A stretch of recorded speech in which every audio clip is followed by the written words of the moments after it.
nos acompanha nesses variadíssimos episódios, que até já perdi a conta, e é bom, quer dizer que estamos firmes nesse objetivo de informá-lo e informá-lo, felizmente. Eu quero agradecer mais uma vez ao feedback positivo que recebemos diariamente. Quero agradecer às pessoas que partilham os nossos episódios, que contribuem com sugestões altamente construtivas. E vocês já sabem que Arquitetos é um programa de informação e formação. Mas não é uma informação qualquer. É, sobretudo, sobre criação de espaços. E nós abordamos desde urbanismo até as edificações, ou seja, vamos da macro escala para a micro escala. E vocês já sabem que trazemos sempre convidados que dominam as temáticas, que têm experiência vivenciada e que, claro, demonstram que nós temos sim profissionais do mais alto nível. Então, nos acompanhem. Hoje, mais uma vez, vamos ter um convidado nota 1000. Nota 1000, seja bem-vindo. Dr. Pedro Evaristo é o nosso convidado e está aqui para termos uma conversa que eu, em particular, já reflito ao longo do tempo. Acho de extrema importância para um país que quer crescer, para um país que quer estar aí na vanguarda, entre os melhores a nível de urbanismo e comportamento humano. Então, doutor Evaristo, seja bem-vindo mais uma vez. Muito obrigado, arquiteta Jamila. Muito nos honra a sua presença. É um grande amigo meu também, felizmente. Ou seja, temos amigos muito bons, felizmente. Bem, para nós é um motivo de lisonja, não é? Termos sido convidados para participar deste podcast. Temos acompanhado os diferentes capítulos. Para mim, nunca é demais reiterar, já o fiz em outros momentos, mas é importante reiterar a nobreza desta iniciativa. Nós temos muitas necessidades do ponto de vista formativo e informativo, e um espaço como este, com estas temáticas, entendo eu que era uma necessidade que a nossa sociedade tem, uma vez que, bem, antes mesmo de entrarmos no tema, mas é sempre importante dizer que o desenvolvimento, aquele que tem sido o trabalho feito nos últimos anos, do ponto de vista da urbanização do nosso país, leva-nos a discutir, a colocar em cima da mesa temáticas. Mas não falem ainda do tema, isso. porque nós aqui no Arquitetos, mais do que questões técnicas, questões de formação, gostamos de que o nosso convidado fale de si, primeiro, daquela que é a sua experiência profissional, experiência de vida, as motivações que o levaram até onde chegou hoje, né? Que eu sei que é formado em pedagogia, né? Sim. Portanto, é um educador de natureza e de formação. Então, gostaríamos de ouvir esse percurso. O que é que lhe motivou aí para o setor da educação? Bem, olha, eu vou parar para o setor da educação, posso assim dizer, por necessidade. Eu começo a minha formação, digamos, média, não é? No nível, e agora até nem sequer consigo lembrar, mas não me adaptei muito bem. A primeira oferta que tive, formativa, foi no nível e não gostei muito, e porque naquela altura o perfil de saída de um estudante do nível era o ensino superior, e o ensino superior nos anos 90 era podemos dizer assim, era considerado quase como um luxo, que nem todos podiam. Então surgiu uma oportunidade para ir para um internato onde tinha a escola de formação de professores e decidi apostar. Disse, olha, vou tentar outra coisa. E esteve quanto tempo no internato? Fiquei 3 anos no internato. Católico? Não. Por acaso pertence a uma organização não governamental. Não sei se posso dizer aqui. Não. A ADPE. na altura na província do Bengo, estado de Cachito, e eu saio de Luanda um bocado contrariando a família, porque nós estávamos em tempo de guerra.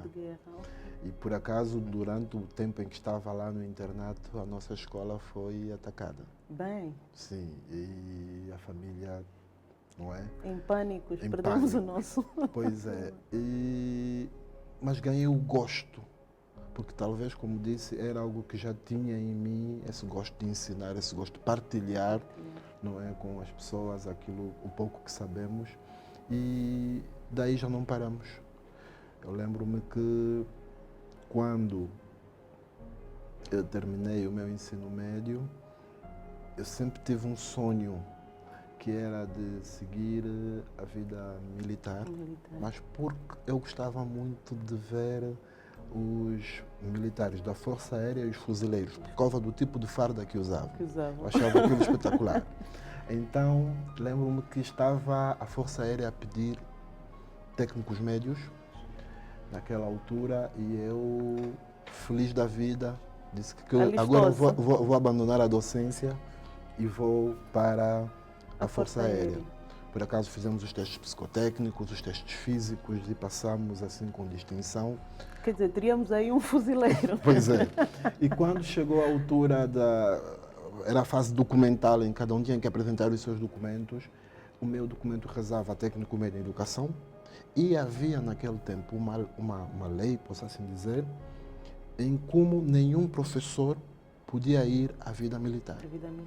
Porque o país estava com escassez de professores, então foi por isso que eu não fui, não ingressei nas Forças Armadas, na Força Aérea, e tive que retomar a minha atividade enquanto docente. Trabalhei durante alguns anos frente a aluno e, por outras razões, fui assumindo responsabilidades a nível da escola, primeiro a nível do município e por outros caminhos que nem sequer consegui me aperceber. Ser professor. Quando se tivéssemos de definir para si, ser professor é o... Olha, a educação é a arma mais potente que temos para desenvolver, para transformar o mundo em que vivemos. Logo, se a educação é essa arma, posso dizer mais poderosa. Então. Mais poderosa, sim. Posso dizer que o professor é aquele que está com a arma na mão, que garante esse desenvolvimento, que garante essa transformação da sociedade. Então, eu sinto muito orgulho, apesar de ser uma profissão cujos frutos são paradoxais. Eu digo paradoxais por quê? Porque nós é que formamos todos os quadros da sociedade, mas nem sempre temos o reconhecimento desses mesmos quadros por aquilo que o professor faz.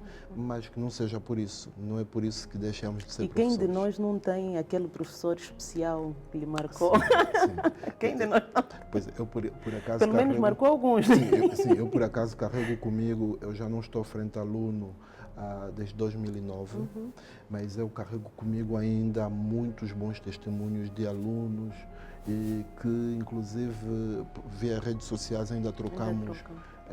Nos últimos tempos tive uma experiência muito satisfatória em como alguém que foi meu aluno no ensino médio, hoje está a concluir o ensino superior e por conta daquilo que ele fala aos colegas na universidade, muitos colegas tiveram curiosidade em nos conhecer e ele propiciou esse momento só para mostrar aos colegas hoje de universidade este professor que ele teve. Eu também partilho aqui a minha experiência pela docência, no caso da Metodista, fui docente na Metodista, já em 2011, 2012, 2013.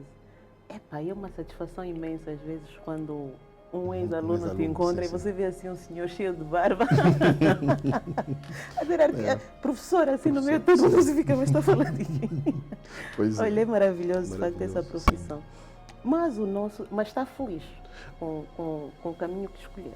Muito feliz por conta mesmo desses poucos ou muitos testemunhos que a vida nos tem proporcionado, que é o fruto do nosso trabalho, da nossa dedicação. Vemos pessoas hoje formadas, muitos em lugar de destaque, e saber que passaram, não é, por nós, que nós colocamos ali um tijolinho na edificação daquele cidadão. Então, eu imagino, os nossos espectadores devem estar perguntando, mas o que é que faz um professor, um educador, exatamente, num programa de arquitetos, de arquitetura, construção civil?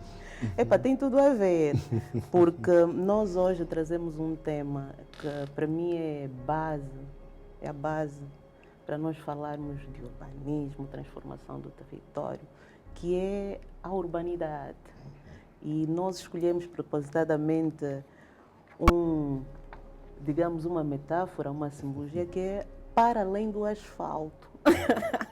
Quando falamos para além do asfalto, e relacionando o tema, né, da urbanidade, o que é que lhe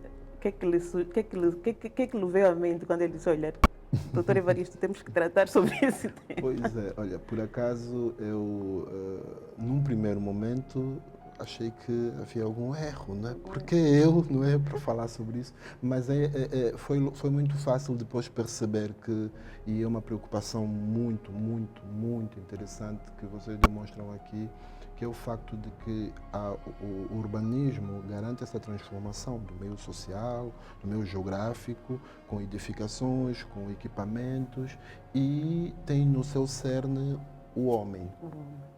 E para além de todos aquele equipamento, tem ali o homem que deve fazer uso, não é, e cuidar desses equipamentos. E principalmente o urbanismo proporciona-nos, não é, condições que de uma forma ou de outra acabam por congregar muita gente no mesmo sítio. Daí não é aquilo que é o oposto, não é, que nas zonas rurais, por exemplo, nos centros não urbanos, nem sempre temos esses conglomerados populacionais. Há necessidade de pensarmos, para além do asfalto, que é a principal característica do urbanismo, pensarmos também no homem.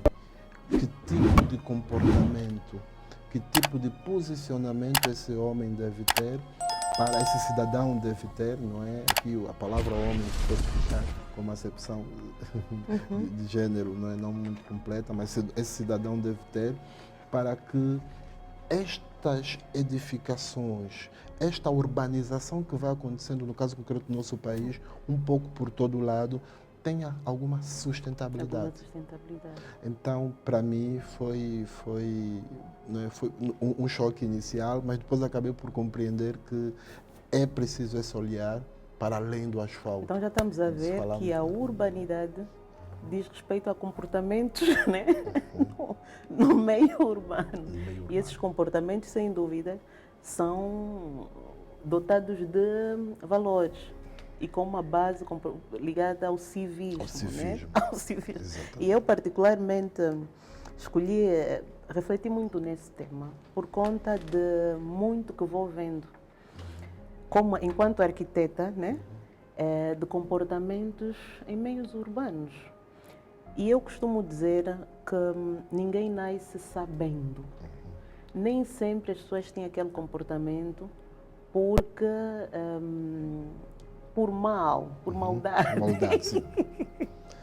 Às vezes é por desconhecimento. Sim, falta de conhecimento. Eu estou a dar um exemplo. Em tempos estava no edifício, estávamos no elevador, o edifício novo, com características modernas. E, aliás, nós estamos a ver a nível do país aí um conjunto de edificações muito modernas do ponto de vista tecnológico, edificação, mas que depois, face àquilo que são os nossos hábitos, de um modo geral, desconhecemos como usá-los. Então, eu estava no elevador, aquele edifício tinha acabado de ser entregue e havia uma senhora que dizia, mas muito chateada, epá, nós agora nos meteram aqui, ninguém sabe, está tudo a estragar, porque ninguém sabe como vai operar o ar-condicionado, como vai operar a cova, quer dizer. Eu depois pensei, bem, se calhar também a urbanidade ensina-se, não é? Sim, existe aqui duas acepções que precisam ser levadas em conta, né? Por um lado, aqueles que são as orientações técnicas, né? Por exemplo, como é esse caso, que tem a ver com o uso, por exemplo, de ar-condicionado, com o uso, por exemplo, de alguns instrumentos, alguns equipamentos que tem o edifício, mas tem um outro lado que tem a ver com o comportamento, como as pessoas lidam. Eu, por exemplo, ia colocar, imagine que neste elevador, um exemplo muito simples de urbanidade. Ao entrar, cumprimentou, saudou os outros. São questões bem simples, bem pontuais, que demonstram a nossa urbanidade. É muito fácil nós conseguirmos ultrapassar essa questão que colocou. Vem um técnico, que é técnica, vem um técnico e vai instruir as pessoas como usar, como ligar o ar-condicionado, mas é uma questão de base, por exemplo, certos comportamentos. Respeitar. Imagine, por exemplo, eu chego no elevador a falar ao telefone, muito alto, conversas e tem outras pessoas ali, conversas que só a mim dizem respeito, mas acabam por incomodar os demais, saindo do meio institucional, indo para os edifícios, não é, digamos, habitacionais. Né? Imagina que há situações em que a gente entra para o elevador e tem pessoas ali a carregarem coisas, bidões d'água, material pesado, produtos a pingarem ali e a mancharem tudo aquilo, a colocarem cheiros nauseabundos num bem comum. Tudo isso remete-nos à urbanidade, a comportamentos cívicos. Aliás, está a falar disso da habitação, fez-me lembrar quando eu lhe fiz o convite para abordarmos o tema, o exemplo que deu da sua vizinha. Né? Ou seja, eu acho que aqui fica subjacente que a urbanidade tem muito com respeitarmos o espaço também do outro. Exatamente. Né? Ou seja, a questão da liberdade. Porque o urbanismo, necessariamente, contrário àquilo que acontece nas zonas rurais, nós temos vastas extensões de terra, às vezes nem sempre estão agregadas as pessoas, temos uma pessoa em cada lado. Eu posso falar como bem entendo, posso hoje fazer aqui o meu churrasco, posso fazer a minha mutamba, na minha quinta. E não incomodo, não vou interferir no bem-estar do outro. Mas aqui no centro urbano, toda a minha ação, não é, vai ter, não é necessariamente uma influência, vai implicar de alguma forma o bem-estar do meu próximo. Daí que a necessidade de termos comportamentos urbanos, temos um posicionamento mais urbano. Falou sobre isso e por acaso é algo que tem estado a acontecer. Imagina que nós temos aqui que ter um certo equilíbrio. Primeiro, o facto de estarmos no meio urbano não precisa necessariamente retirar de nós aqueles nossos hábitos e costumes, mas nós podemos fazer algumas adaptações. Um exemplo, nós temos o costume de comer a nossa quizaca. A nossa quizaca. E todo mundo sabe que é quizaca. E pisar a quizaca. É preciso que nós tenhamos consciência de que num apartamento, num edifício, eu não posso ter ali o meu pilau e pisar a quizaca, porque vou incomodar o vizinho, não é? Que às vezes nem sequer vai participar da minha quizaca. Ainda se o convidar. Sim. E o que é que acontece? Nós podemos sim continuar a comer a nossa quizaca, mas podemos identificar um espaço comum, baixo do prédio ou terraço, que não cause incômodo aos demais, e ali vou fazer uso, não é, daquele meu hábito, vou pisar a minha quizaca. Outras questões... Por exemplo, cabritos. Olha, nos edifícios. Exatamente, animais domésticos, seja lá qual seja o fim, nos edifícios. Coletivos, sobretudo. Sim. Imagine que há pessoas que gostam de cães, eu gosto muito de animais, muito particularmente, mas a viver num apartamento tive que abdicar do cão. Existem outras possibilidades. Há aqueles cães devidamente adestrados, não é? Eu, por acaso, tenho um vizinho que ele tem 2 cães e eu não me lembro de ter ouvido aqueles cães a ladrar. Há muita gente que admira quando vê ela descer com os cães. Ou seja, os cães foram adestrados de tal forma que não incomodam ninguém. Cães oprimidos. Bem, pode ser. Ele tem o trabalho de todos os dias, 2 vezes, muito cedo e à noitinha, levar os cães a caminhar. Mas é preciso que aquelas que são as minhas necessidades, os meus gostos, as minhas preferências, não interfiram, não é? No bem-estar dos demais. Isto é urbanidade. E aqui falou de um aspecto muito importante, a educação cívica, o civismo, que não é nada mais senão adotarmos comportamentos que favoreçam a convivência, o bem-estar da coletividade. E aqui a educação tem um papel muito importante. Nós, hoje, se olharmos, por exemplo, para a grade curricular do nosso sistema de ensino, nós temos educação moral e cívica, não é? Desde as primeiras classes, não é? Nas primeiras classes de forma transversal e nas classes a partir do 5º ano em diante, já temos, não é, como uma disciplina propriamente dita, mas é preciso que compreendamos que a escola só não é suficiente para esse resgate de valores cívicos que nós pretendemos. E eu, por exemplo, esse conjunto de exemplos que demos e poderíamos ir por aí além. Eu, por exemplo, outro dia fiquei muito chocada. Encontrei alguém a lavar os sofás da própria casa na via pública.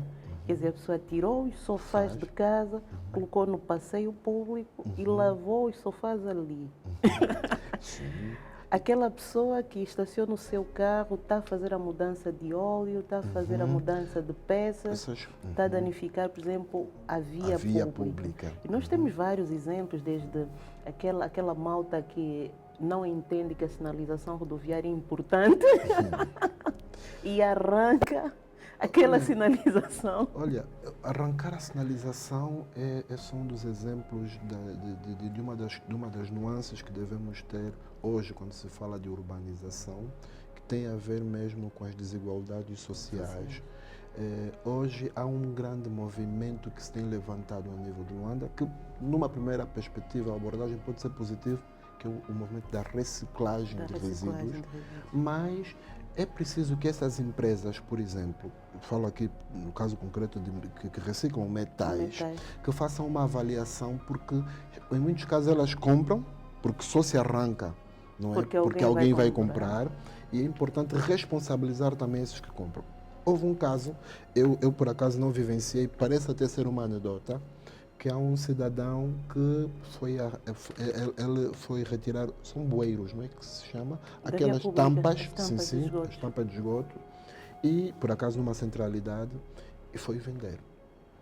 E os lucros das vendas, ele partilhou com familiares, que foram beber. Depois caiu uma chuva, e eles tinham que sair de um lado para o outro da centralidade, porque eles viam na parte de trás, e parece que foi um karma que esse familiar, ao tentar atravessar a via que estava encharcada, entrou no poço, né? Os outros que sabiam que foram eles, não é? Depois acabaram, aquilo gerou aí uma certa comoção e uma reflexão.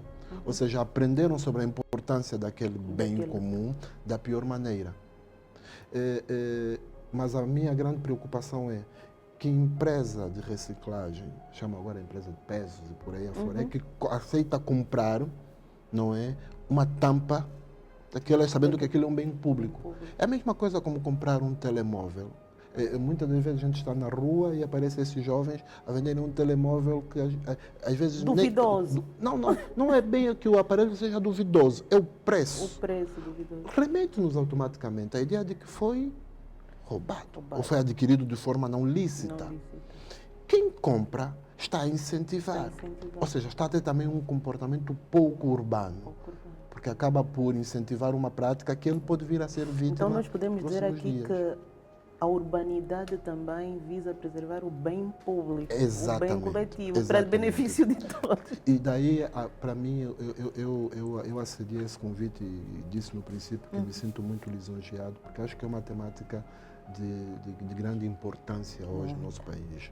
Há um investimento que foi feito, tanto público como privado, na construção de urbanidades, a criação de espaços, não é, para o bem comum, e temos que garantir a sua manutenção. Eu, por exemplo, há uma outra situação que há dias fiquei assim a refletir, mas que é isto? Houve um culto religioso num dado espaço e após aquele culto, todo aquele espaço público, espaço ficou cheio de lixo.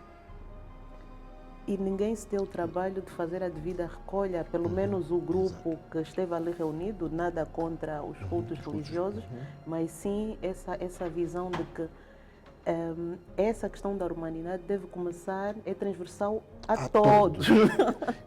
Mas existem grupos sociais que eu particularmente atribuo responsabilidades acrescidas. E aqui falou, por exemplo, das igrejas.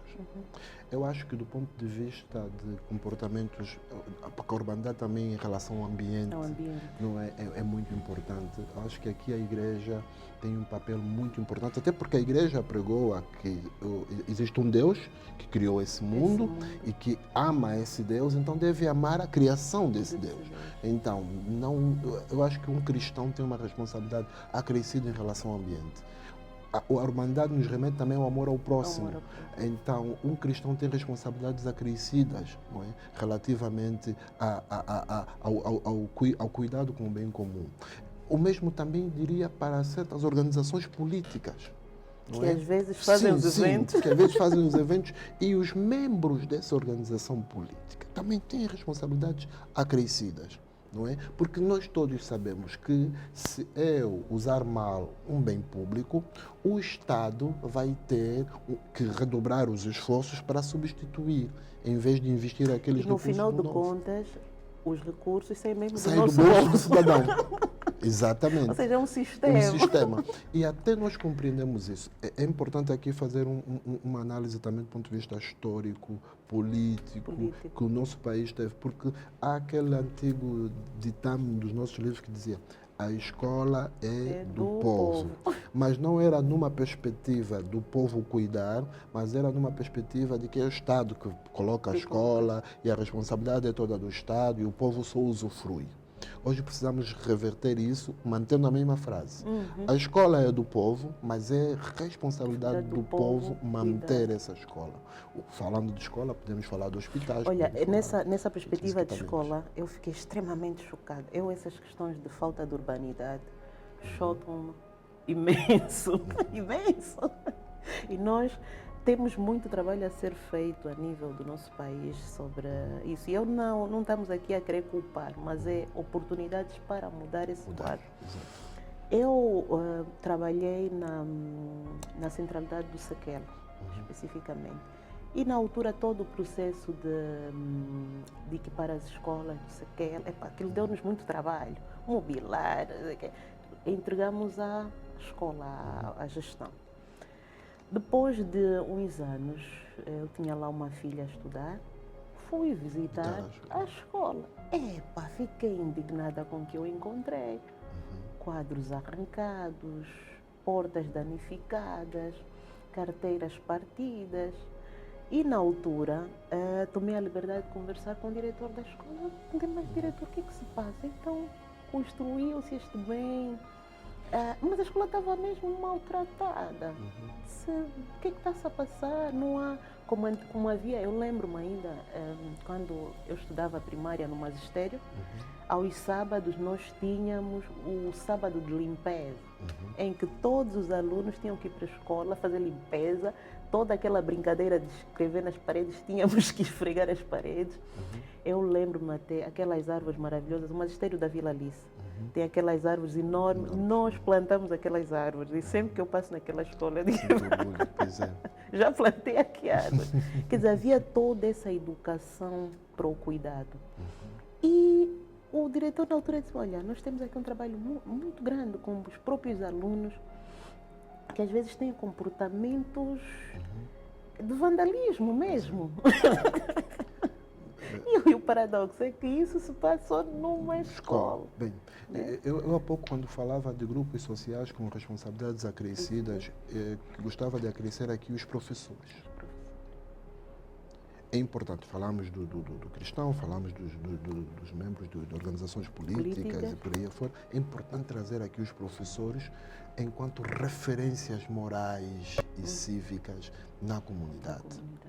Às vezes, é com muita tristeza que nós testemunhamos o professor e o aluno a conversarem sentados no tampo da carteira. Pode parecer algo muito simples, mas é ali, não é, que nós podemos ter uma visão de às quantas andamos. Essa questão do vandalismo das instituições públicas, das nossas escolas, no caso concreto, é algo que, de facto, tem sido uma realidade muito frequente em muitas localidades. Em alguns casos não são os alunos, em alguns casos é a própria comunidade. Muito recentemente testemunhamos nos órgãos de comunicação social uma espécie de blitz, não é? Que os órgãos de defesa e segurança fizeram numa província, foi quando Cubango, em que foram à comunidade e resgataram inúmeras carteiras e equipamento imobiliário da escola que estava, não é, na comunidade. Eles entendem que aquilo é um bem do povo e eles podem ir lá retirar as carteiras e levar para as suas casas para dar funerais, para ver. Ou seja, dão outros usos ao bem comum, não é, e entendem como um comportamento urbano, o que não é. É aqui importante olhar também, por exemplo, para o nosso trânsito. Eu tive a oportunidade de conhecer alguém que dizia que se queres avaliar a urbanidade de uma certa sociedade ou comunidade, olhe o trânsito. As quantas, tudo bem, nós temos algumas dificuldades, né? Não temos as estradas que nós gostaríamos que nós merecemos. De ter, nós merecemos, sim.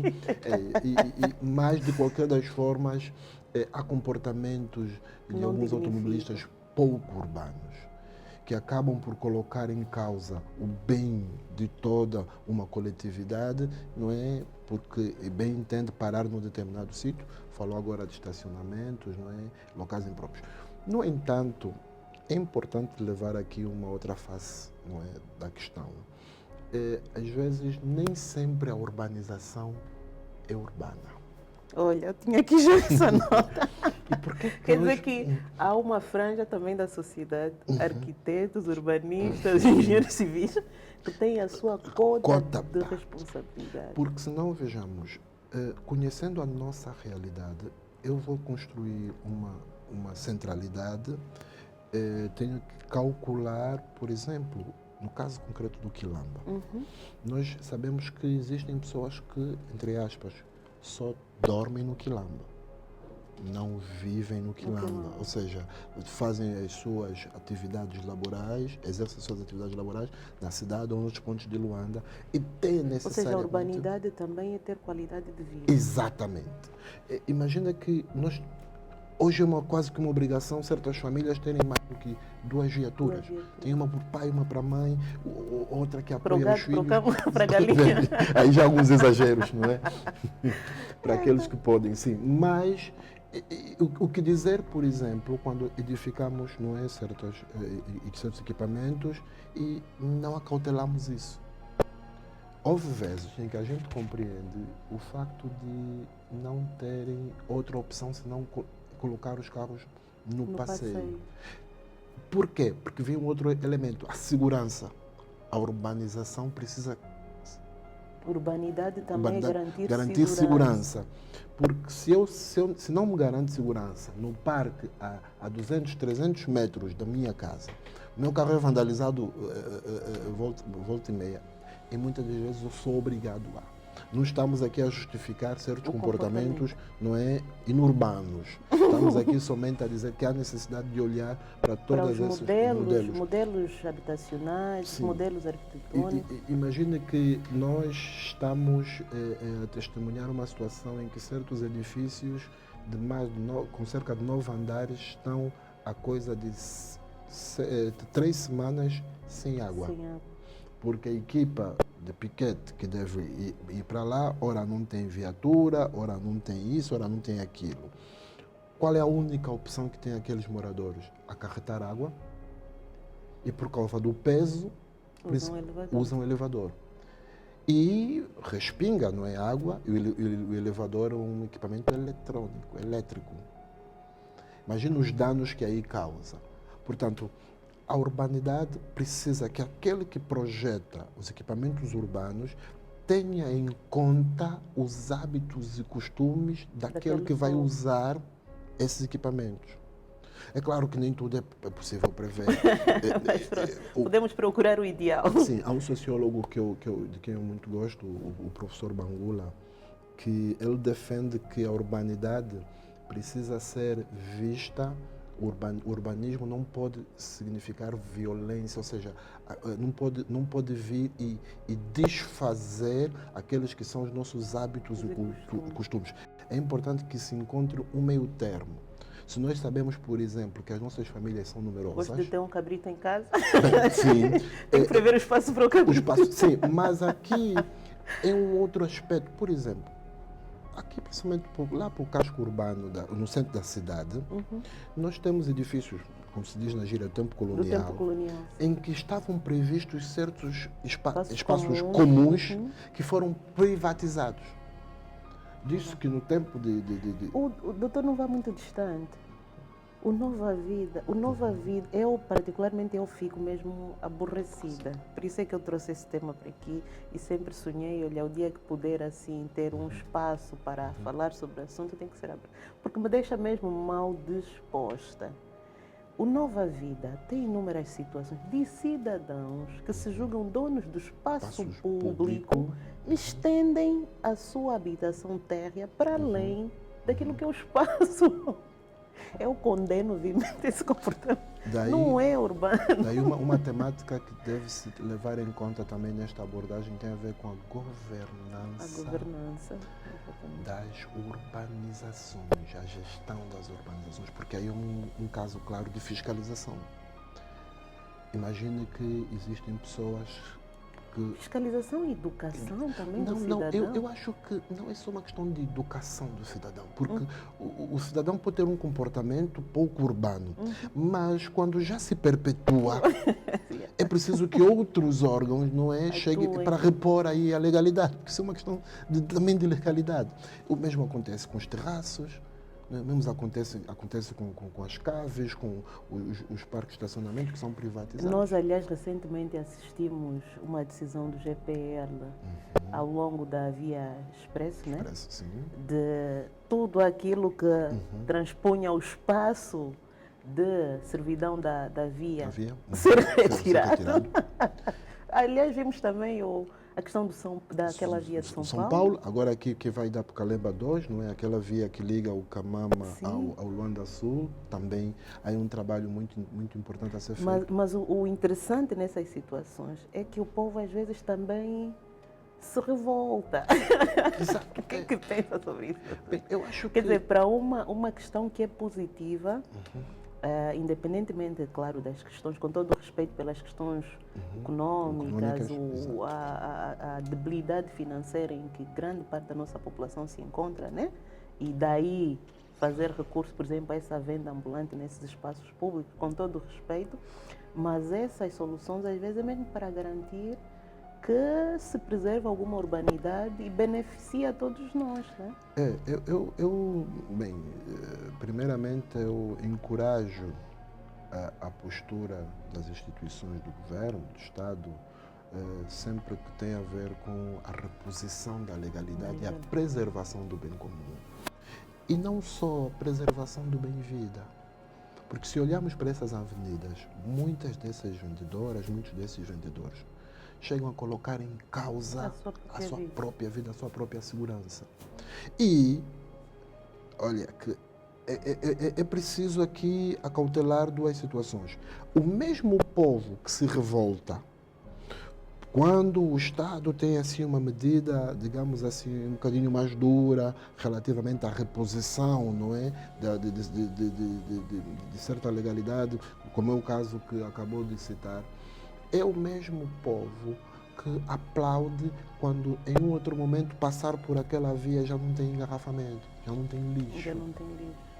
Às vezes é preciso que haja coragem para tomarmos certas decisões, certos posicionamentos e termos também consciência de que numa primeira fase podemos não ser compreendidos, mas que os benefícios no futuro... Mas na nova vida vale a pena devolverem a legalidade daqueles espaços, porque eu recentemente ouvi de alguém a experiência, por conta daqueles puxa daqui, surgiram muitos becos. E houve alguém que quase foi assaltado, já foi mesmo violentado. Não fosse ter gritado e a população ir ajudá-lo, a pessoa podia ter acontecido ali alguma fatalidade, porque puxaram, resolveram e deixaram ali passagens muito estreitas que favorecem os miliantes. Eu acho que ali também, e no âmbito dessa reabilitação urbana que vai sofrer o Nova Vida, que foi aprovada, vamos devolver a legalidade do espaço público. Aí vem o aspecto de educação que focou há pouco tempo, né? Vem o grande papel que exercem as instituições de educação, mas numa acepção que precisamos torná-la comum no nosso dia a dia, que é a educação não formal. Ou seja, nós estamos aqui a falar de pessoas adultas que muitos deles já não estão na escola. Porque um trabalho é feito a nível das instituições de ensino, com educação moral e cívica com as nossas crianças, mas o que dizer então desses adultos que têm esses comportamentos, em que muitas das vezes são eles que estimulam, que incentivam, porque a escola... E às vezes filmam esses comportamentos sim, e colocam nas redes sociais como se fosse normal. Veja como é que nós estamos aqui a nível da nossa sociedade, em alguns casos, a viver alguns dilemas. Por exemplo, vamos dar um exemplo de educação ambiental. Nos nossos currículos, nos nossos conteúdos, nós falamos, por exemplo, sobre a separação dos resíduos nas nossas casas em função da sua tipologia. As crianças já aprendem, tem aquele contentorzinho amarelo, tem um verde, por aí afora, para eles utilizarem. Mas o que é que acontece quando o menino sai da escola e vai para a comunidade? Casa. Comunidade e a casa mesmo. Ele não encontra. O mesmo falar sobre certos valores, como honestidade, como respeito mútuo, como tolerância. Se o menino, depois de ouvir tudo aquilo do pai, do professor, quando o pai está a levá-lo para casa, mesmo no trânsito, se o carro de frente parar por alguns segundos, mesmo até porque está a dar prioridade a um peão, o pai não tem calma e começa logo aí aos palavrões. Se o filho assiste o pai, como se diz na gíria, a dar as baias, a não respeitar a ordem, a fila, automaticamente estamos a desincentivar todos os conhecimentos que ele adquire na escola. Isso vai de encontro àquela pirâmide da aprendizagem, né? Da forma como aprender. Exatamente. Do ouvido, ver. Exato. Daí que é importante olharmos para essas abordagens que nos remetem à educação não formal. E aí vem o papel de outras instituições que não são necessariamente a escola. Por exemplo, as comissões de moradores. Nesses casos, já não é possível usar os conteúdos, os programas da escola convencional, formal, ali, por exemplo, nos nossos condomínios, mas podemos criar programas de educação cívica mesmo ali e podem estar a dinamizar essas sessões as próprias comissões de moradores. Porque esse cidadão que lava o carro no passeio, que deixa a torneira aberta ali a jorrar, não é? E não só... Mesmo o gestor público que vê a água ali a vazar dias e dias. Sim, e parece que nós estamos todos desinteressados, não é? Parece que aquilo pertence, sei lá, a quem... Mas podemos falar de uma coerência entre o que se ensina e o comportamento que deve existir isto? É de facto aquilo que acabamos de dizer. Verificamos aqui muitas das vezes alguma incoerência. Eu em tempos ouvi um menino de facto a questionar a professora que tinha acabado de ensinar sobre a separação dos resíduos e o menino perguntou, ok. Aqui na escola, onde aqui é que na escola, não, há até escolas que têm ali, por exemplo, e ele dizia assim, o único sítio onde eu vi foi ali em frente à NPG, ali, acho que ao lado do governo provincial, e não tem mais aquele tipo de contentores. Aí já há uma certa incoerência. Há também uma certa incoerência quando o professor em sala de aula ensina determinada coisa e às vezes estamos a assistir situações tristes em que o próprio professor está a urinar na via pública. Pode não ser o professor, mas um adulto. E as pessoas ali aplaudirem, acharem normal. Né? As pessoas a beberem, não é? O refrigerante, uma bebida alcoólica, a jogar o lixo no chão. Então, todos esses comportamentos inorbanos acabam por tornar incoerente um esforço que é feito em sala de aula. Por isso... Doutor, e olhando agora aqui na perspectiva orientadora de educação, o que pode ser feito? Porque nós hoje temos criancinhas, temos jovens, temos adultos, temos idosos. Ou seja, que perspectivas é que nós podemos traçar? E ali eu gostaria também de ouvir um bocadinho aquela sua experiência como educador de jovens e adultos, responsável por essa pasta. Pois é. A nível nacional, né? Bem, é de facto uma das grandes preocupações a nível de todo o mundo. Hoje, a Unesco não nos remete só a um objetivo de desenvolvimento sustentável que garanta a educação, mas acresce a garantia da aprendizagem ao longo de toda a vida. Um conceito que não é mais pedagógico, mas sim andragógico, que é a ciência que estuda a maneira como os adultos aprendem. E, a nível das instituições, é preciso que nós tenhamos consciência que o mundo está... Eu antes até colocaria uma questão antes de responder a isso. Sim. Na sua observação enquanto pedagogo, a situação é mais crítica nos adultos ou crianças? Bem, os adultos de hoje são o reflexo das crianças de ontem. E as crianças de hoje também se revêem nas atitudes dos adultos de hoje. Portanto, estamos aqui quase como que num ciclo. E é importante fazer referência aqui que, infelizmente, por questões políticas, econômicas e por ali afora, nem sempre tivemos oportunidade de garantir o acesso à educação no nosso país para todos. Imagine que hoje os dados apresentam um índice de cerca de 24% de população maior de 15 anos analfabeta.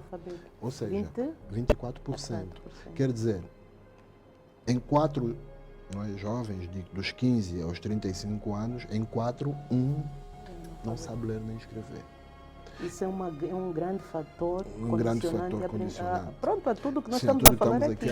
E a esse indicador temos que refletir também que muitos daqueles que sabem ler e escrever não passam disso. Também são considerados analfabetos funcionais. Daí que temos grandes responsabilidades. Só para aqui o nosso público tem o que é um analfabeto funcional? Bem, um analfabeto... É para às vezes sou e não sei. Não, com certeza não. Bem, não sei. E é um indicador muito importante. Há outros países, outras realidades que fazem esse levantamento de ano em ano. E nós temos esse levantamento, quantos analfabetos funcionais? Infelizmente ainda não, somente o analfabetismo absoluto. O que é um analfabeto funcional? É aquela pessoa que, sabendo ler e escrever o seu nome, não consegue interpretar um pequeno texto sobre a sua realidade. E há um caso do Brasil, em que o Brasil efetua testes para avaliar o índice de analfabetismo funcional em universidades. E agora não me lembro bem o ano, mas houve um ano em que o índice estava a 30%. Porque é muito simples, eu escrever um texto sobre, por exemplo, aqui a nossa sala, né, aqui o nosso instrumento, e que a pessoa interpreta aquele texto. Portanto, é um analfabeto funcional. O chamado sofre de entender. Pois é. Então, você sofre de entender. Então, ele explicar uma coisa, não entende. Imagine que há muitas situações em que nas nossas urbanidades há uma falta de entendimento das orientações, por exemplo, que estão aí escritas ou às vezes mesmo faladas, as pessoas não percebem. Muito recentemente construiu-se um shopping a nível da província de Luanda, acho que foi no Kikolo, e tem uma escada rolante. E circularam vários vídeos sobre situações um bocadinho inusitadas do uso que era feito àquela escada rolante.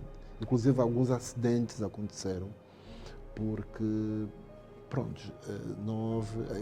Aí não se trata de uma questão de urbanidade.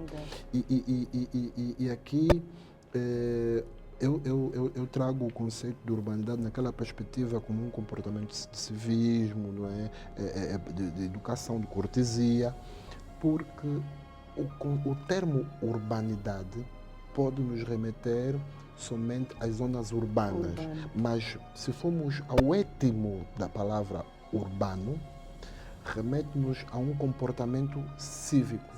Há pessoas na zona rural que têm comportamentos cívicos, digamos assim, mais aceitáveis do que pessoas... nas zonas urbanas. Sim. Portanto, não é o simples facto de eu viver numa zona rural que posso ser considerado como uma pessoa com um comportamento não urbano. Não é? Não cívico, mas o facto é de não ter mesmo uma base, não é, moral, ética, que me remeta a um comportamento mais aceitável na sociedade. E aqui, as questões da educação, as questões do analfabetismo, a questão da educação de adultos, remete-nos a tomarmos um posicionamento junto dos diferentes equipamentos que são criados. Podem ser até do ponto de vista corporativo. Esse exemplo que deu sobre a instituição em que as pessoas não sabiam ligar, não é? É preciso que haja ali uma certa, não é, disposição de quem domina aqueles equipamentos para ensinar os funcionários. Às vezes pode não ser só o ar-condicionado, às vezes são computadores de última geração, como a gente se dedica a aprender como usar o novo telemóvel. Também. Aliás, eu até aqui refiro também os hospitais de ponta que têm estado a ser construídos, né, pelo país. Mas e também, que muitas das vezes há essa dificuldade do equipamento e da tecnologia que se coloca lá, não termos aqui. Sim, mas também aqui uma questão que eu até considero uma questão de soberania, aí falo como linguista, que tem a ver com a legenda que é colocada em certos equipamentos. Também temos aqui a assumir que há casos em que o hospital foi equipado e está tudo em chinês. Quando está em inglês ainda, é muito fácil encontrar alguém. Aí também é falta de urbanidade daquele que esteve atrás, não é, da concessão desse projeto. Porque como vamos esperar que o cidadão perceba? Se já a língua portuguesa temos esses índices preocupantes, né, de domínio de literacia, de competência de literacia. Imagina agora se for numa língua estrangeira. Devia ser completamente proibido. Eu em tempos apercebi-me que há uma lei, acho que é o Ministério do Comércio que está por trás disso, já não pode entrar em Angola nenhum produto que não tenha, né, uma descrição dos ingredientes, da composição e data de validade. Ou seja, devia ser transversal à construção civil. Sim. Devia ser proibido. A equipa de vamos deixar essa nota muito importante. As construções em Angola devem estar em português. Sinalética. E não só hoje guias de utilização. Tudo. Hoje eu não sei se eu inventei, mas acho que é um termo que eu uso muito. Se andamos pela nossa via expressa, nós vemos que há aí uma certa chinalização. Eu chamo aquilo uma chinalização. Porque junção temos de China com um conjunto de placas, não é, com indicações num país de língua oficial portuguesa que estão em mandarim. Nada contra, não é? Mas eu acredito que o mínimo que deve-se obrigar é que esteja primeiro em português e depois na língua ou mandarim. Porque não acredito que numa outra realidade os nossos empresários seria permitido que assim o fizessem. Então, tudo isso também tem a ver com urbanidade. Doutor, e perspectivas de educação? Que traz também da sua experiência como coordenador da Direção Nacional de Jovens e Adultos. Educar jovens e adultos. Bem, que experiências podemos trazer daqui para essa questão da urbanidade? De uma forma geral, a primeira coisa que nós temos que garantir é que todos os nossos cidadãos tenham as competências mínimas para darem um novo rumo à sua vida. Eu digo aqui garantir que eles tenham a escolaridade mínima obrigatória, que é a 9ª classe. neste momento que nós temos estado a fazer, para além de massificar a oferta de alfabetização, temos que começar pela base, também estamos a garantir que todos aqueles jovens e adultos que não tenham concluído o primeiro ciclo do ensino secundário possam então concluir num tempo mais reduzido, pelo menos a escolaridade mínima obrigatória. Em todos os municípios do país já temos programas, já temos turmas a oferecerem para jovens e adultos, não é a possibilidade de aquele que tem a 6ª classe vai conseguir concluir a 9ª classe, não em 3 anos, mas em 2 anos, numa reengenharia curricular que é feita numa perspectiva andragógica. Então, este é o nosso grande objetivo. Tenho uma filha de coração, uma filha adotiva, que quando veio viver comigo aos 11 anos, passou por um de aceleração. Sim. Fez em 2 anos. 2 anos, pois até é. eu não. Pois é. E isso muitas das vezes é questionado. As pessoas questionam porque não percebem, mas a criança, por exemplo, em 3 anos, fazer a 7ª, 8ª e 9ª, nem sempre adquire as competências. Como é que vocês garantem que um adulto, em 2 anos, vai conseguir adquirir as mesmas competências? É exatamente onde está a diferença, por ser um adulto. Porque a acepção pedagógica é completamente diferente de uma acepção andragógica. Porque o adulto é Ou seja, automotivado. são 2 modelos de diferentes. ensino. O adulto é automotivado.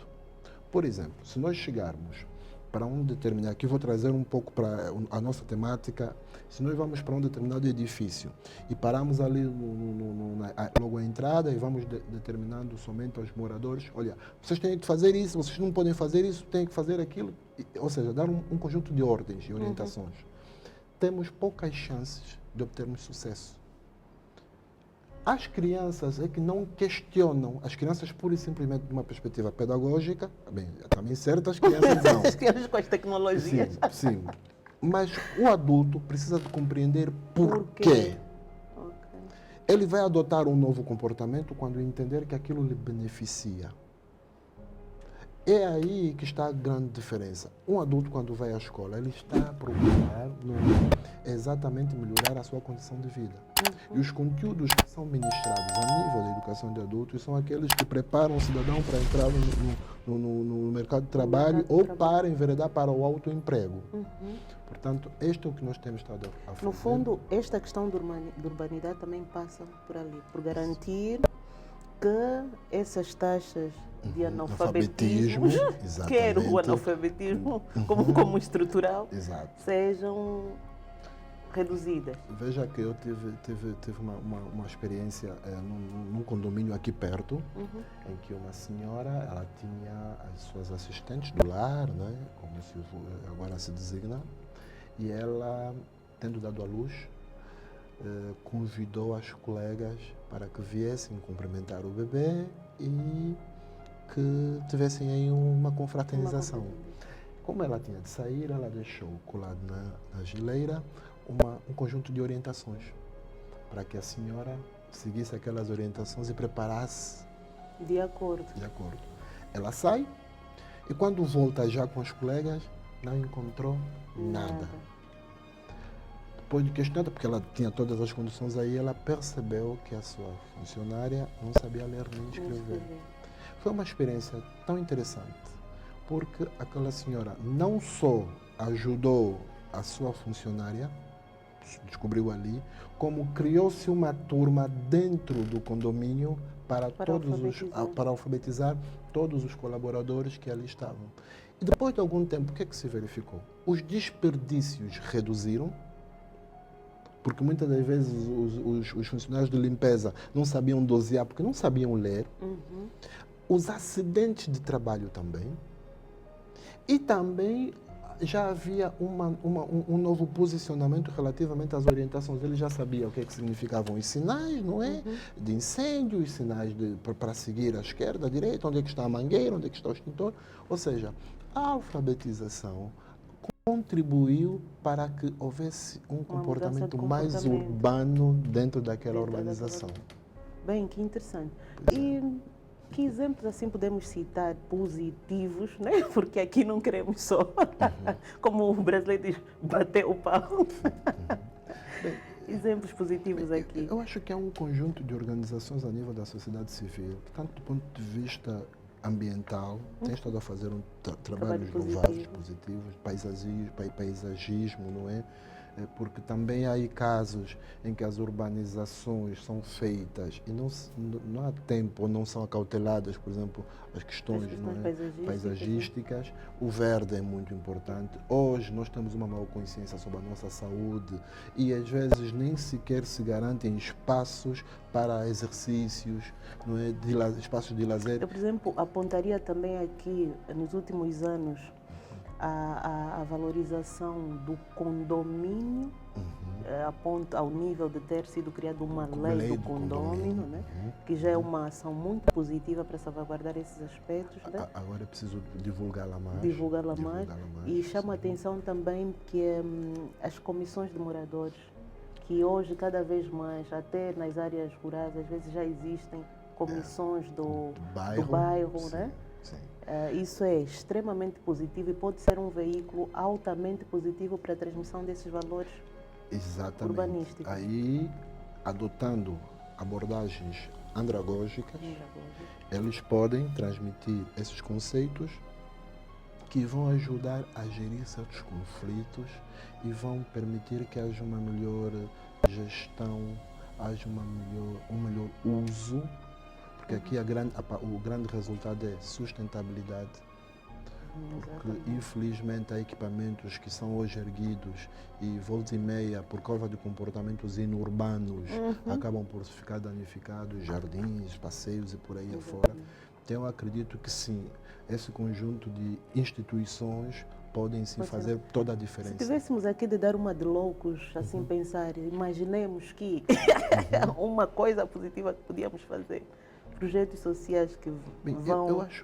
Eu acho que já há muitas iniciativas, por exemplo, de recolha, por exemplo, de resíduos, que têm sido a ser implementados em algumas localidades, mas é importante olharmos também para o aspecto manutenção dos equipamentos de forma descentralizada, não olhar muito para o Estado. Talvez apadrinhamento.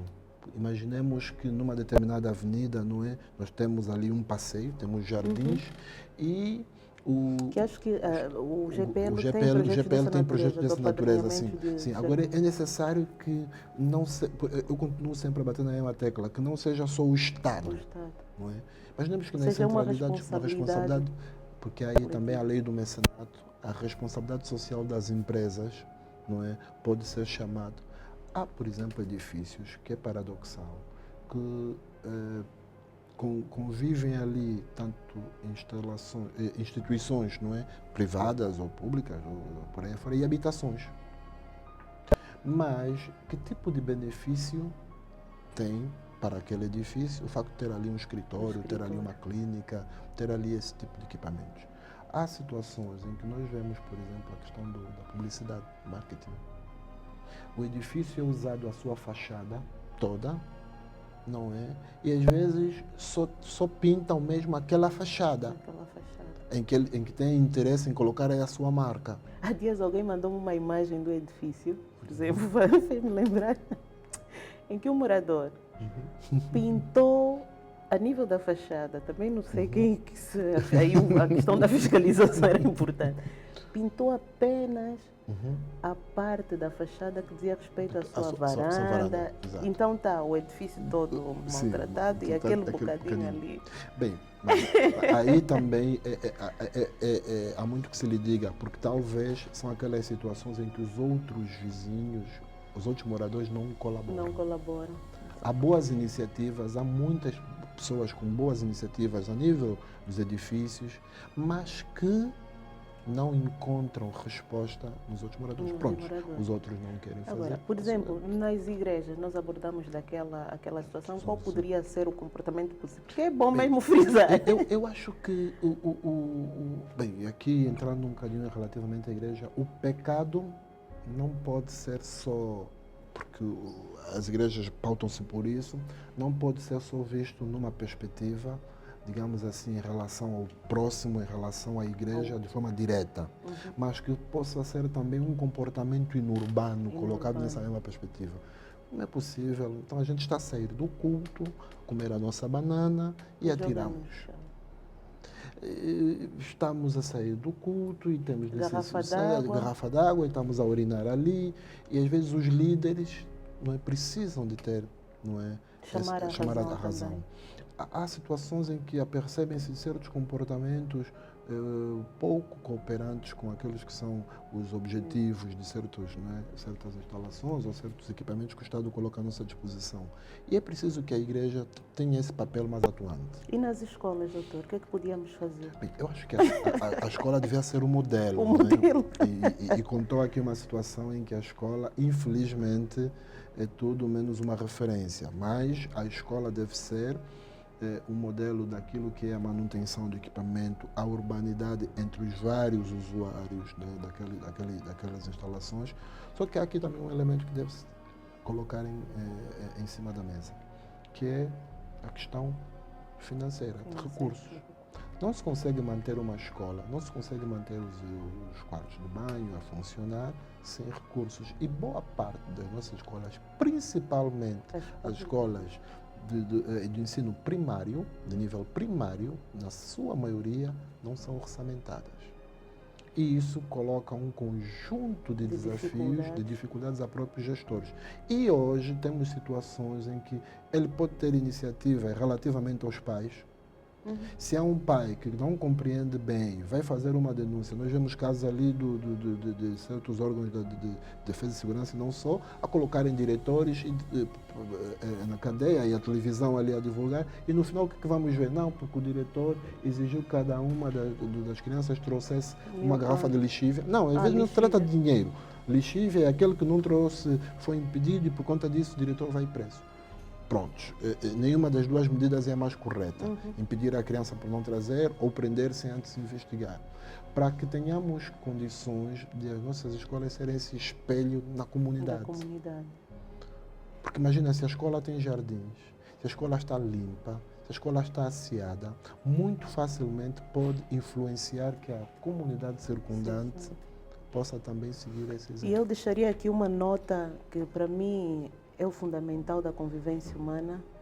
A nossa liberdade termina onde começa a do outro. E toda mudança começa internamente, individualmente. Exatamente. Porque se eu não jogar o lixo, não vandalizar o bem público, com certeza isso será um comportamento depois de toda uma sociedade. Depois, claro, o Estado com seu papel sempre de liderança da sociedade, as igrejas, as comissões, se cada um... Porque eu costumo sempre dizer que, e já me debati várias vezes com algumas pessoas, eu nunca desassocio as instituições das pessoas. As pessoas são as instituições. A questão formal não se sobrepõe a esse facto das instituições serem as pessoas. E nós temos um grande problema que é a falta de urbanidade nas instituições. É um termo que devia preocupar a todos. Quando, por exemplo, nos serviços de saúde a gente fala de humanização dos serviços.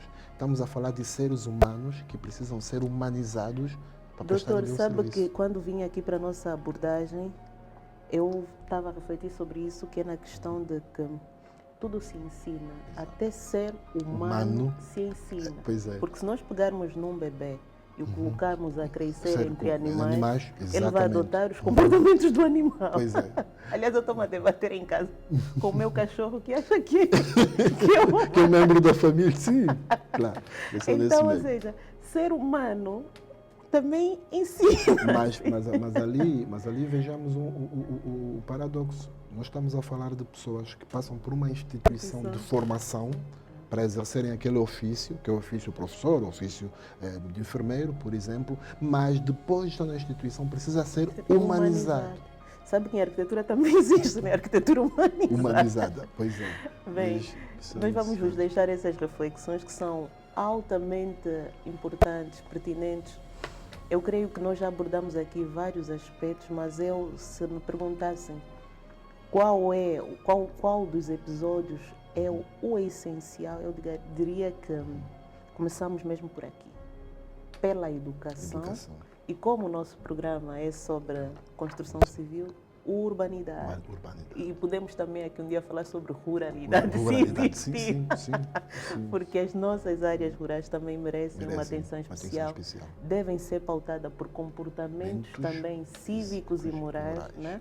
Porque no fundo a base de uma sociedade coesa, justa e equilibrada, a base é a educação.